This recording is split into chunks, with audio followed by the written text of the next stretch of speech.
There we go. When I teach the class in person, I do have a final. And the final is, it's not hard per se, but it's one of those things, if you have not spent time in the woodshed, you're not going to pass. And it gives me an indication of how well the students do in class, because admittedly, we have not spent a lot of time in bash programming. Okay. And that's just the way it is. When I teach it in class, I get a chance to bring in much more bash programming, and then we use test out to kind of backfill your knowledge. Okay. All right, let's see if I can find. Yeah.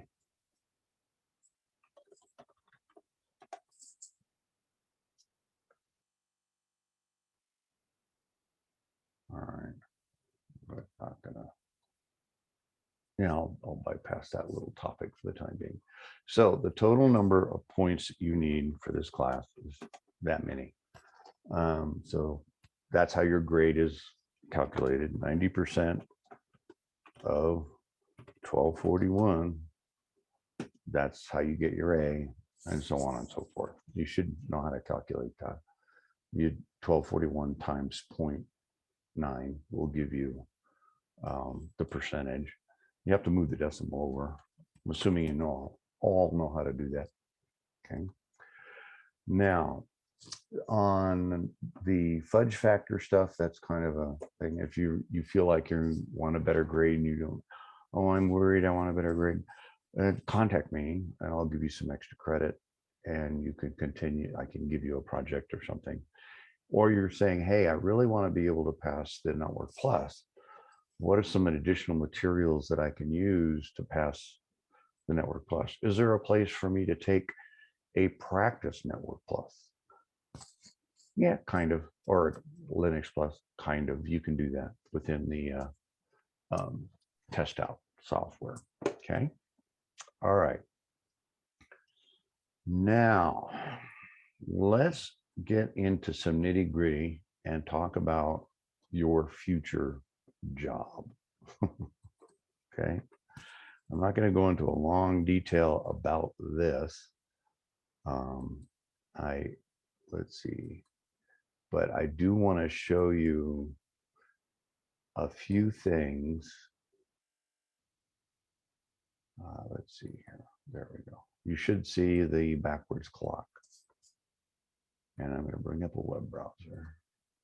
And I'm going to bring the browser in. There is, most of you are familiar with VPN, right? VPN technology. What's the definition of VPN? It allows you to connect to a server and then securely monitor that server through the VPN client.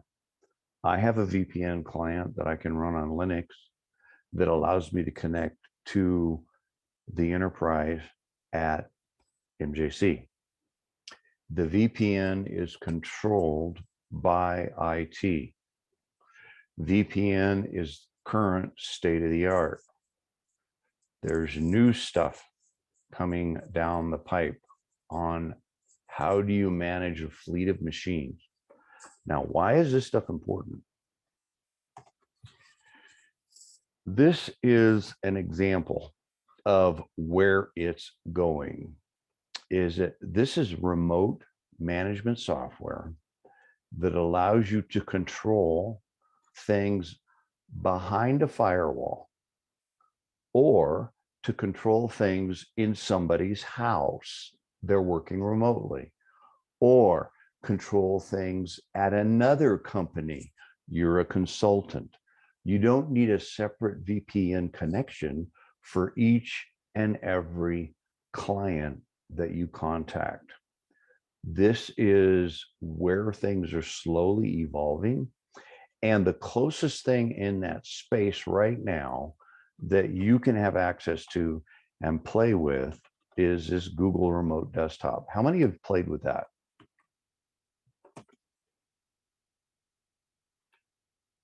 I'm curious. Has anybody played with this? Okay, you're all ignoring me. Okay, AnyDesk, a little, okay.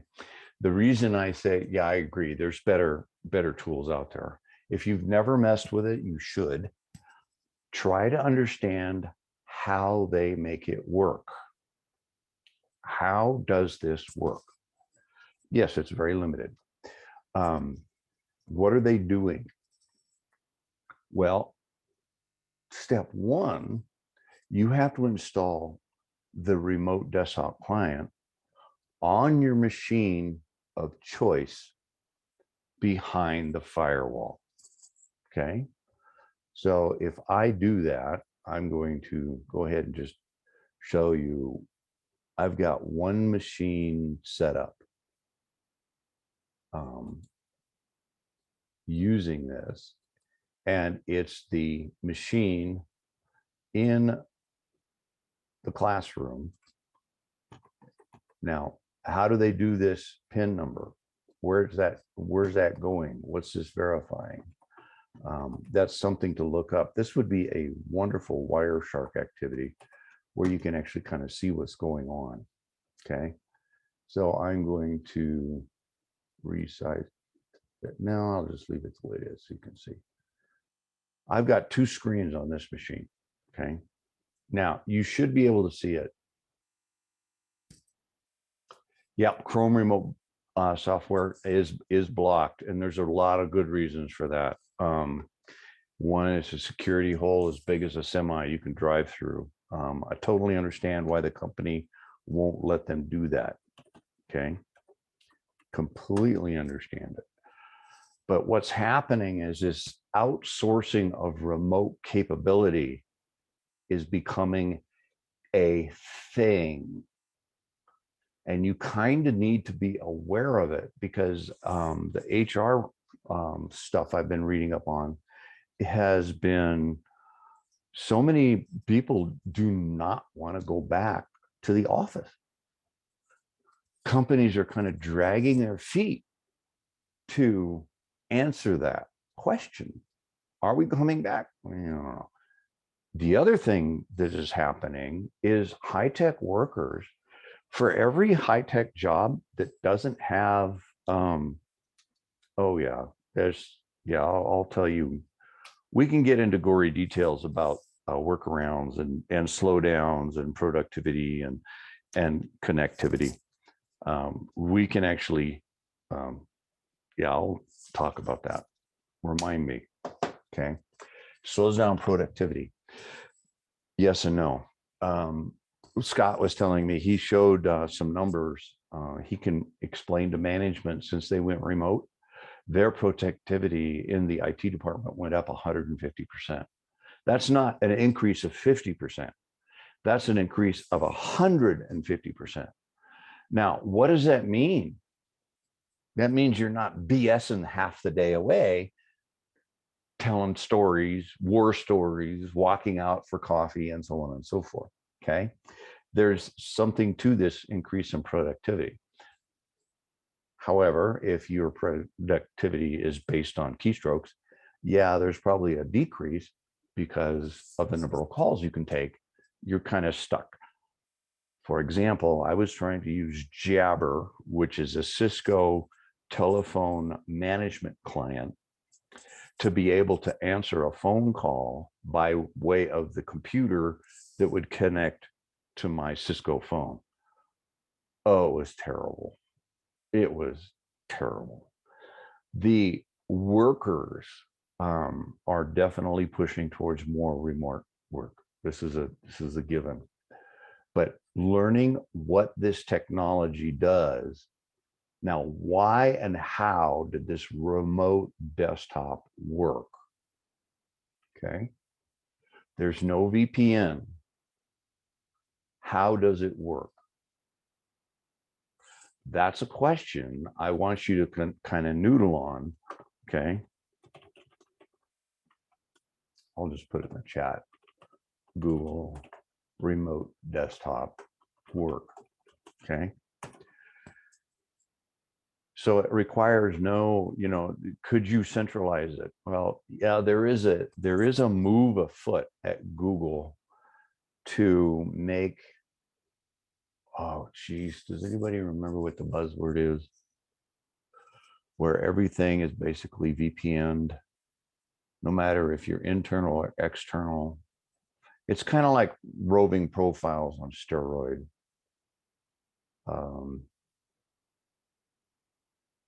I do not remember the name of that. It's something like Cloud Front or Cloud. I can't quite remember, but it's their push to make this remote work, internal work seamless. So as long as you've got internet connectivity, you don't have a difference of where you're connected. You're always connected the same way, okay? But a fairly new tool in this space is this one. I've actually got this running, and I can actually give you a little bit of a demo. Out of the box, it gives you a philipsled.org. It gives you, oops, I'm afraid I think I have to use a fully qualified path name. Yeah, what we do is I have to go into advanced, click here. And then what it's doing is it's prompting me to remember something. And it's asking for a username, okay? And let me open another window here. Let's see. What did I use? I had this working yesterday, but now that I'm sidetracked, I can't remember. So hold on a second. Let me go look up the notes. This is the problem when you're doing, I'm still learning what this technology does. So far, I'm finding it extremely interesting because, whoops, it can open a door of so many different possibilities.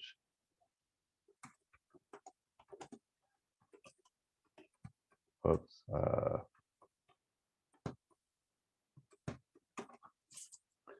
All right, okay.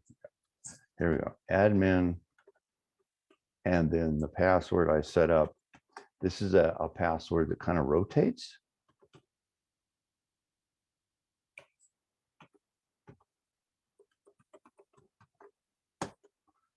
And let me try that again.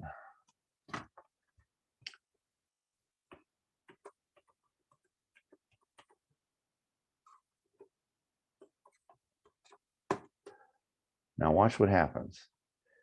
Out of the box, it's two-factor. So what it's actually doing is sending me an email for my code, okay? So I actually have to go to a valid working email address. And what I've done on this particular machine that you're looking at this demo is that I've set up an SMTP server, okay? Now, I've got two machines set up, okay? They're both in Cat 231 right now, but I could also set one up at home. I could set one up at somebody else's house. I could set one up in another country. And I control it all through this panel. And the technology that they're using here is very clever, okay? It's using basically strong encryption from the get-go, and this will not work unless you install the client on your target, okay? So what is end up happening is you have your remote machine that has a little client, and then your server. And in my case, it's in the cloud because I can spin this up, drop it down, and turn it off, do whatever I want. And it makes it very easy to do this. I could also install it on my notebook, but I don't need to because I can put it in the cloud. Which is really interesting is that the only thing I need is a web browser, and I can manage this. Now, let's say I want to add a client, and I'm going to install a new client.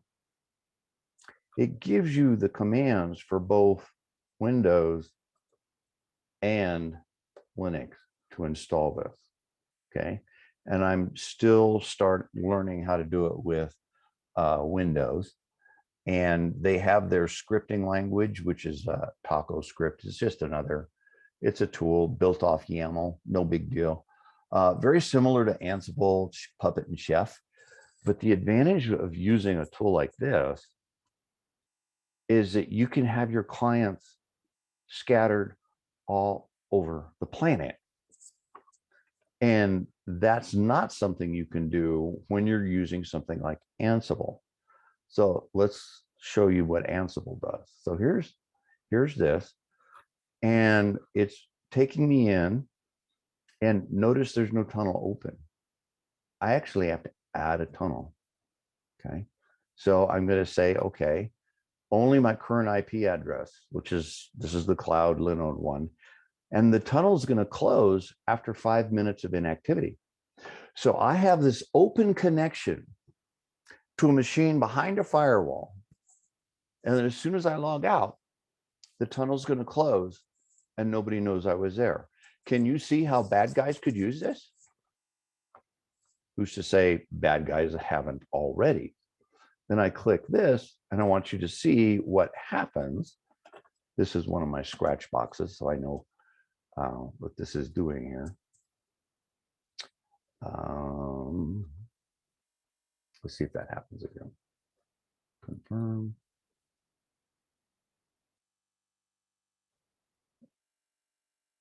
I can't remember if there it goes. All right. Oops, wrong one. In essence, what happens is, let's see if I can get this to behave. Enter, and then, oh, it's opening the wrong dialog box. That's, oh well. Basically what happens is it opens this connection dialog, okay? Which is, this connection dialog is, this is a secure shell client for our good friend Chrome. You can actually, and I believe it puts my domain name on the end of it.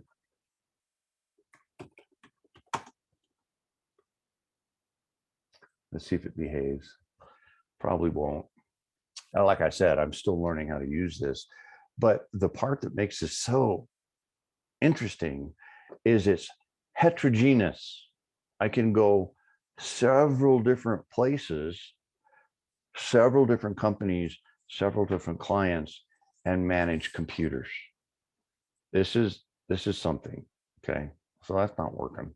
So plan B, let's see here.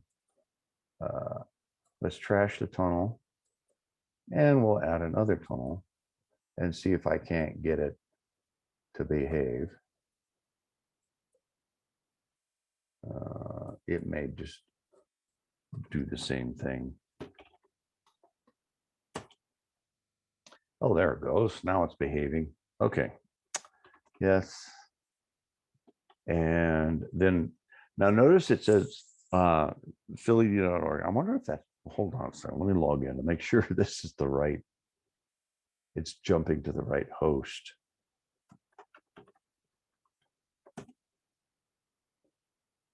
It should error out. Good.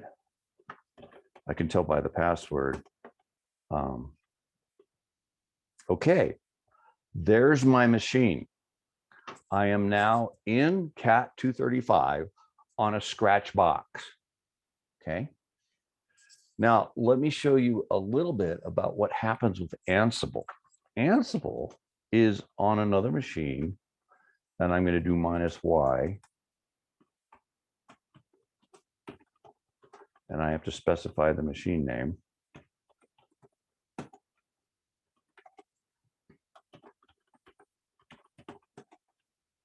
And if I've got a couple aliases here, 231 uname, what this is doing is it's actually touching each computer in CAP 231, which is the Jeremy Michael Kelly Linux lab.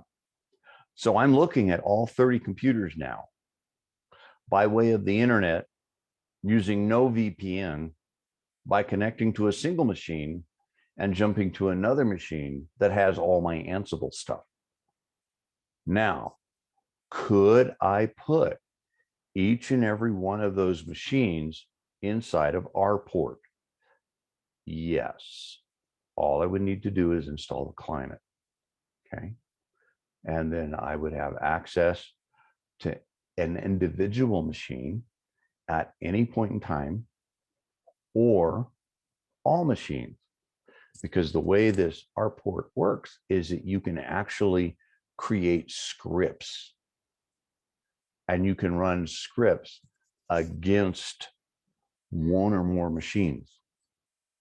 This is DevOps. This technology that I'm talking to you about is what Puppet and Chef and SaltStack, Puppet, Chef, and then of course multiple VPNs. So this RPort IO is a slightly different model. It is firewall agnostic. So it doesn't matter. You can actually connect and work with things. This opens a lot of doors. And how many of you can actually consider this as a big security problem? Yeah, big time.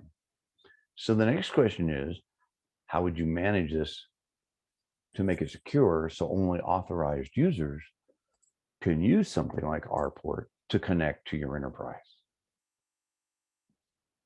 I'll leave that for you to figure out, because this is the future and this is the kind of thing you have to think through.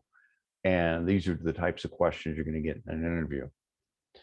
And I'm pretty sure, I know I mentioned this in the networking class. Maybe I didn't. Yeah, I'm sure I did. I haven't mentioned it here yet, but basically, here are some excellent interview questions.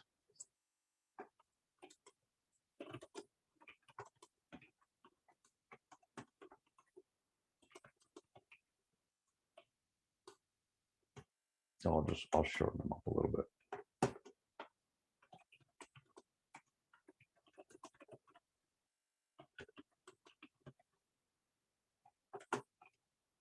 They're slightly shorter.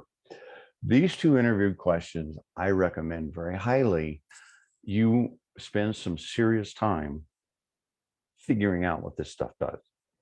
When you open a web browser, you turn your computer on. How and what is going on?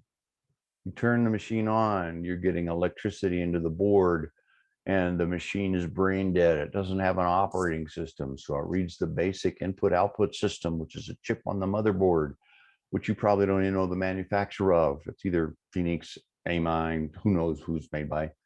And it says, okay, I'm brain dead. I need more disk. So it goes out, or I need an operating system. So it goes to the disk. It doesn't care if it's loading Linux or Windows or Mac, and it goes out and loads that stuff into RAM. And then your machine boots, your kernel boots, and then your user mode boots, and then you boot your browser. And now I'll go click on the browser and you go to google.com. What's going on at the networking level? These are questions that my friend at Linode would actually ask people. He says, explain to me how the internet works. And he knew with that one question whether or not they would be a good hire or not. Does that make sense?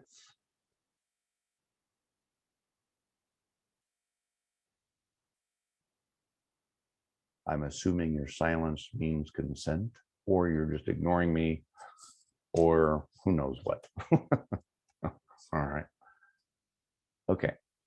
Now, if you can explain down to the lowest level of when your machine boots BIOS and it loads up kernel and it loads up the network drivers. Well, what's it need for networking? It needs DHCP, it needs DNS, it needs ARP, it needs all of these things loaded up. And if you can explain that process, okay, now I have my network drivers and now it's connected up to the router. This is what's going on between me and the router.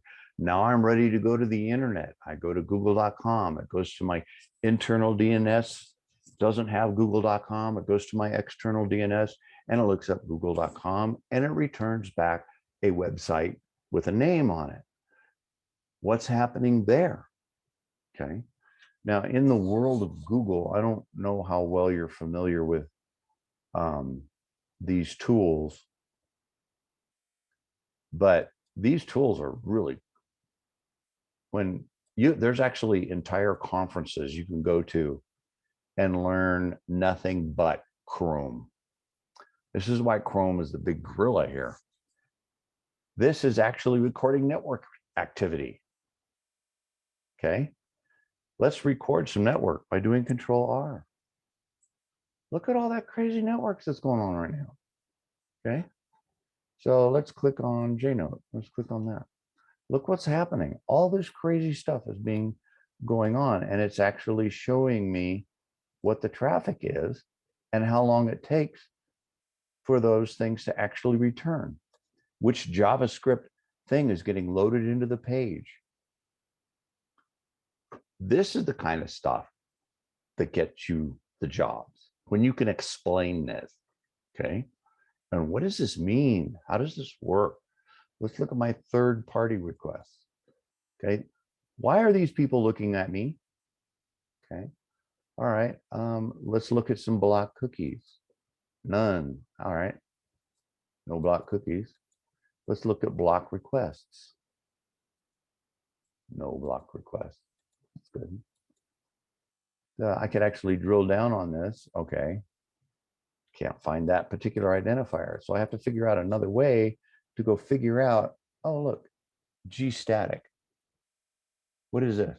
Well, this is attributes that are telling me this G-static is a Google tool that keeps track of me on this website, iPort. So even though I have this rport installed and running on my computer on a Linode machine in Fremont, these folks can still, the rport people are still keeping track of my usage. This is fascinating. Spooky, but fascinating. Why? What tool is written for rport?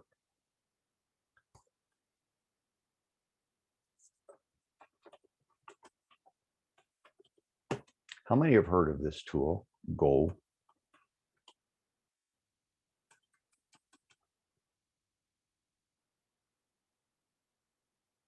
Nobody?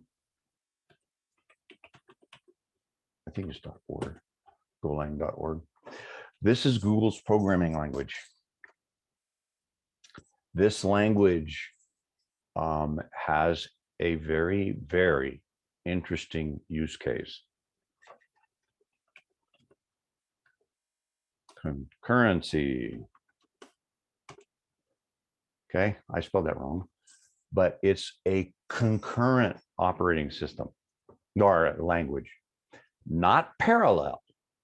Parallel means things are working in parallel at the same time, according to like when you do an old school parallel printer, you'd have a bit on channel 1, a bit on line 2, a bit on 3, and they would stay together as they move across the parallel lines according to a clock.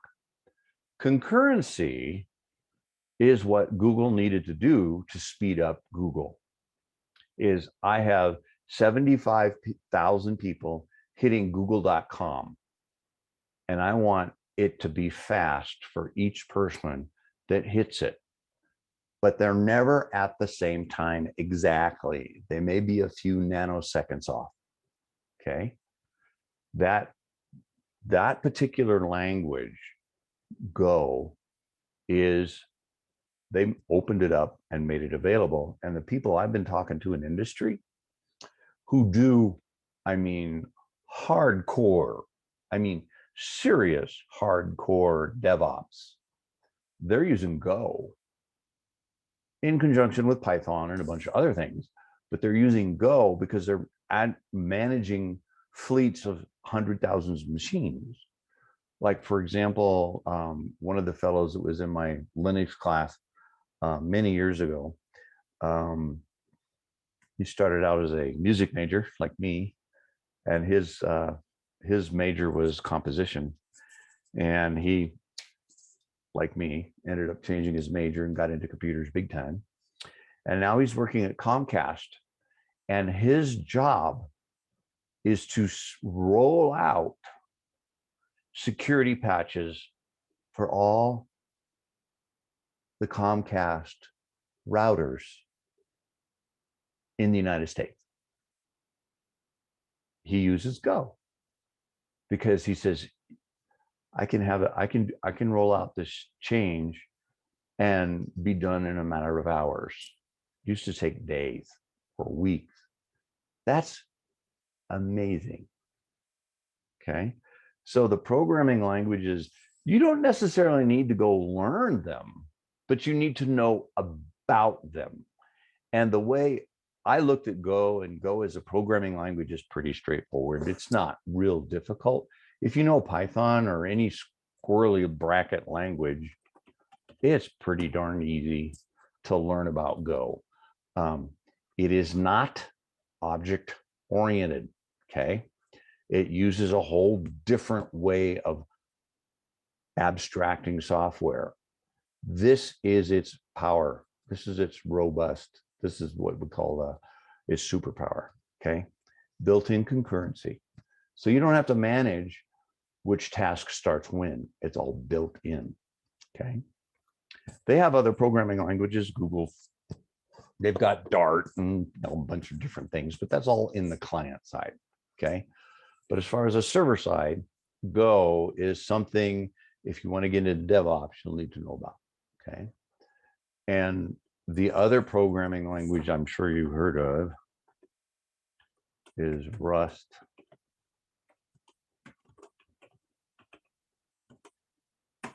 Okay. Now, why am I talking about this stuff? You want a job someday, right?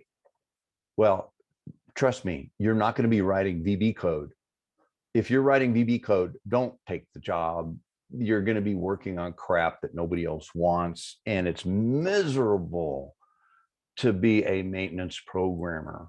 A maintenance programmer fixes other people's crap, and it is no fun. You may have to do it once in a while. Okay, that's just the way life is. But the other Rust is making huge inroads.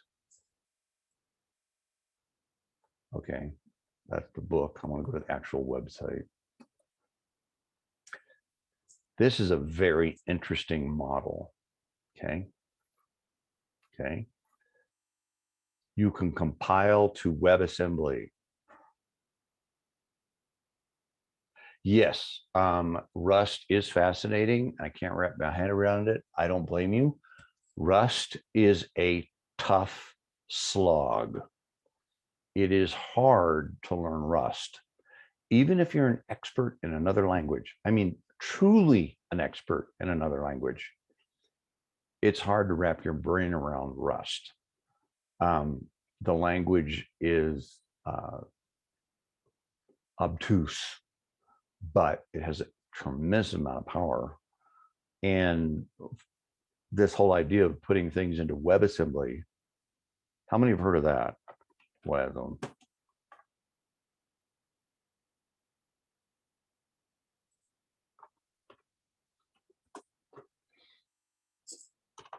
Nobody? Okay, that's fine. This is fine. This is part of the reason I'm doing this lecture, so you can kind of, okay, you need to learn the Linux Plus. You need to learn Linux Pro. Okay, I'm got my certificate. I'm happy now. I'm going to go get a nice high-paying job. Maybe, but if you don't know what's going on in the workforce, then the answer is also maybe not. Okay, Wasm stands for WebAssembly. Think of your assembly language programming, and when you put things in assembler, you can run it on any piece of hardware. Well, Wasm is kind of this idea of making an assembler that runs on the web. Now, where is this happening? What are people doing with it? This is one of the tools that's being built in Rust and WebAssembly is this IPFS, the interplanetary file system.com. This is really, really cool. Whoops, that's not it. That's a different one. I guess I need to enter. There it is. Oh, ipfs.io. This is all built in Rust. And what it does is that you install a little tiny piece and you can store stuff out there. And nobody knows where your stuff is. It's just stored. And then if you want to pull it back, you pull it back. Now, this is now a lot of dark things. So they're using Go implementation and JS implementation to access it. But the bolts of it, the guts is all written in Rust. Okay. And so think of storing an image in Facebook. You get some long, gnarly hash, bunch of characters. Well, that's the IPFS, but you can store anything out there, not just images. Okay. And this is really pretty interesting of how they're looking at this. This is also the location for the new dark web. Okay. Because it gives you the ability to put things out there and keep it out of the sight of government. And of course, bad folks are going to use it too. But this is truly, truly interesting. Now, why am I talking about this? Let's give you $1 million, $1 billion idea. What if you combine the ideas from rport.io and ipfs.io?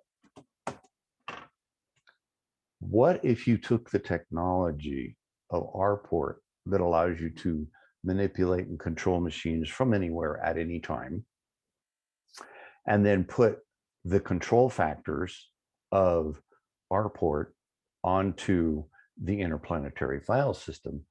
Nobody knows it's out there. Do you think that'd make it a little harder to find it? Maybe, maybe not. Depends on the implementation.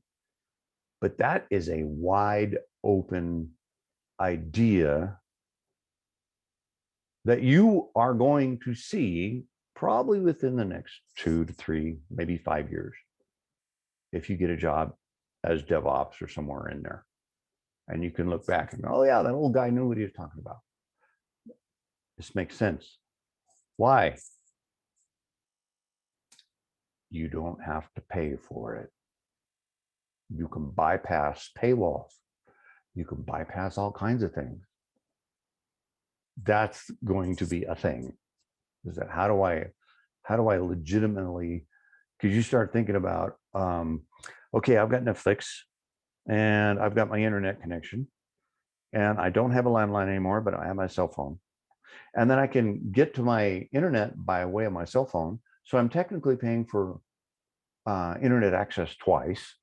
And then what if I want something else like Hulu and on the list goes. You start racking those things up. That's a lot of money. Okay. Now, whether or not we see a two-tier internet, I don't know. That's an argument that's yet to be there. All right.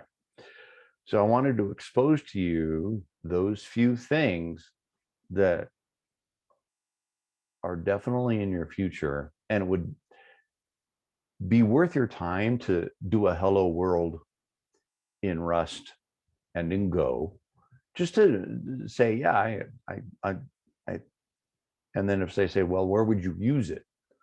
Well, I'll let you do the homework on that and figure out what you want to do. But I think I would answer that question as if I was developing a new operating system or a new very low level something, I would probably use Rust. If I needed something to scale out to the planet, I'd probably use Go. Okay, because it's easier to implement, easier to understand. And one of the original developers of C, Rob Pike, was involved with developing Go. Okay. All right. Now, questions.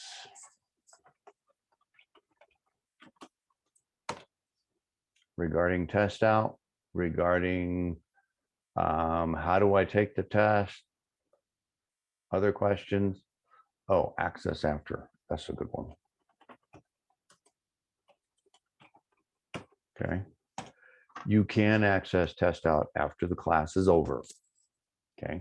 You can also take the Linux Pro certification exam after it's over. Okay. So you don't have to take it this time. The way I'm scoring you is just total number of points out of 1,241. Okay. And I noticed that there's a lot of activity. That's a really good question. Let me go look. I think I put the end of that. Let's see here. Let me go into, because the week of finals is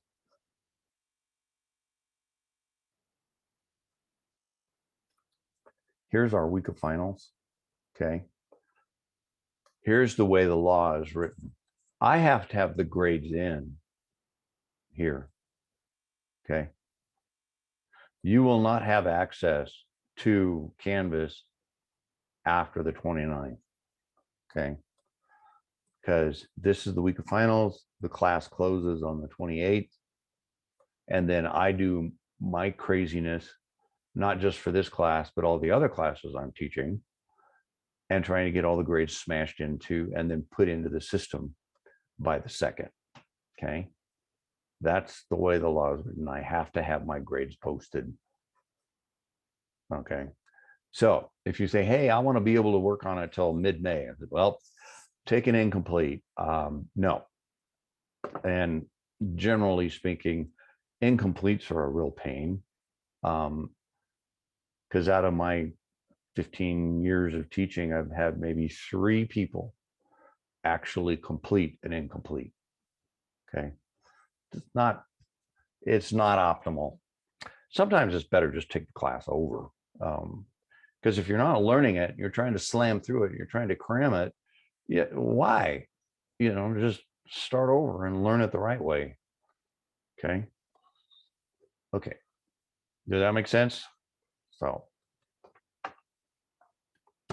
4/28 is the last day.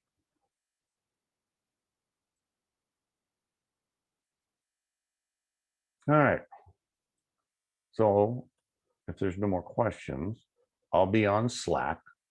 And if you have questions about test out or some of this other weird stuff I talked about, you may not be interested in it at all. You may want to be more of a full stack web developer. Well, I can point you in some directions for where full stack is going to. It's mutating again. Okay. All right. Do you have some time to answer a couple questions about 290? Yeah, fire away. So you'd suggested that we have our presentation ready for tomorrow. Is that right? Yes. We're going to split the teams in 2, we'll see how many are ready. And if the past is any indication, most people aren't ready. So right now I have something working, but Yeah. I'd like to do a bit more on it, add a few more features. Should I delay the presentation if that's something is that something we can do, or should I focus on getting everything that I have done now solid and have a presentation ready for tomorrow? That's a good question, because I know people have told me there's only about 2 or 3 teams that are actually ready to go, which is not that many in a class of 30, since most people are doing individual projects for whatever reason. Okay. So I just realized that if we have to do it all on next week, it's going to be a long night. Because Should I try and keep the presentation a bit on the shorter side? I would, less than 15 minutes for sure. Oh, okay. Because what you want to do is you're explaining what you did and how you got there and the things you learned along the way. And then you open some questions and say, this is what knowing what I know now, this is what I would have done differently. Okay. Regarding the format of the presentation, is it pretty open-ended? Can we? Oh yeah. Yeah. So- you can use the web live, or you can use a bunch of PowerPoints. It's pretty open-ended. You can do whatever you want. Can we, would I be able to screen share a good portion of it? Like, Yeah, you can do screen share. You can also shoot a video ahead of time and then play the Okay. video for the presentation. all right. Do we need something to submit as kind of like a posterity thing? Yeah, as when it's all said and done, you need to submit something. So I know that you did it, because, I take notes on everything, but that doesn't mean I'm flawless. So have something ready. Most of everything I have is in a GitHub repo. Is that sufficient, or would you like something else to be submitted? A couple of screenshots, or like a PowerPoint slide, the name of your project and your name and any team members on it. If that's posted with all the GitHub stuff, then that's like a big flag for me to make sure you get your grade. Okay. When should that be ready? Is that supposed to be ready tomorrow, or can that be postponed? That can be done the week following. Yeah. Okay. That's good to hear. Yeah. So during the presentation, I think I'd be okay with, I mean, if this is all right with the class, but screen sharing most everything there. Well, that might be difficult. Yeah. Now realize that project. Somebody's on their phone, it's going to be hard. So what the project is a Discord jukebox. Okay. I've used a few in the past, and it's really convenient to be able to like play the same music with your friends on the same call. Right. But lately, there's been a lot of copyright takedowns of those kinds of programs. Yeah. And so I wanted to see how hard it would be to make one on my own that wouldn't get taken down, just because nobody knows about it. So that was the goal, and I made it most of the way there. Like I have some of the basic functions, some playlist management sort of things. It's got a long way to go to be like production ready. Yeah. But I mean, the intent wasn't really to release it at all. So it would just get taken down. But that's the project. Do you think that sounds That's fine? Yeah, because you've learned a ton along the way. Oh yeah. Yeah. I learned that Linux compatibility can be really easy sometimes, and sometimes breaks for no reason. Yeah, it's like, if you're using a thunking layer like wine, you got an even bigger problem. Yeah, I get it. Well, I wrote it to be mostly like pretty much cross-platform, and it worked. Everything that I expected to work on my Windows machine worked fine. And once I transitioned it to my Linux server, it just it doesn't want to work very well. Yep. Yeah, I can totally understand that. You know, they say, well, there's no such thing as right one anywhere. There's only software that's been ported. In the And presentation, sorry to cut you off. no, that's all right. Go ahead. There are a lot of features that I didn't quite get to that I wanted to implement. Should I talk about like the goals in the future for it in the Yes. presentation? Yes. All right. And then you can talk about what kept you from getting to those goals. Yeah. Lessons learned. Lots of lessons. All right. Thanks for the clarification. I appreciate No that. problem. No problem. All right. Any other questions?